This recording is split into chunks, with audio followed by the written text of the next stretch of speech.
اقبال کہتا ہے کہ با خدا در پردہ گویم بات تو گویم آشکار، یا رسول اللہ او پنہاں تو پیدا من۔ اقبال کہنے لگا کہ یا رسول اللہ سے تو پردے میں بات کرتا ہوں، آپ سے آمنے سامنے بات کرتا ہوں۔ یا رسول اللہ او پنہاں تو پیدا من، وہ تو پنہاں ہے، آپ میرے سامنے ہیں۔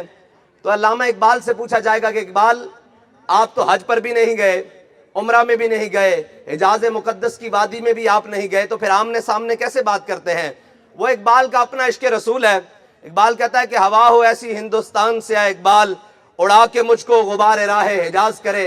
اقبال کہنے لگا کہ میرے پاس ایسے اعمال تو نہیں ہے کہ میں امام الانبیاء کا سامنا کروں، حضور کی در اقدس پر سامنے جا کر کھڑا ہو جاؤں، بلکہ اقبال تو قیامت والے دن بھی نہیں چاہتا کہ میں حضور کی بارگاہ میں جاؤں۔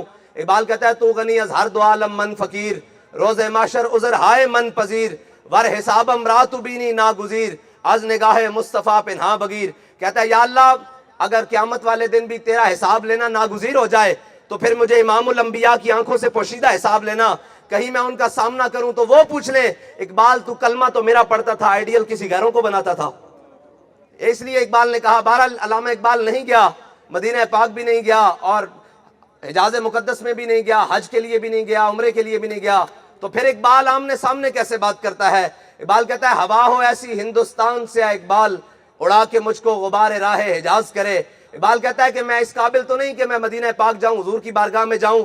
کہنے لگا ایسا ہو کہ میں مر جاؤں، میری خاک خاک میں مل جائے، پھر ہندوستان سے کوئی ہوا اڑے اور میری خاک اس رستے پر چلی جائے جو رستہ مدینہ پاک جاتا ہے، پھر میں حاجیوں کے پاؤں سے لگتا ہوا مدینے میں جا پہنچوں۔ تو یہ اقبال کے پہنچنے کا طریقہ ہے۔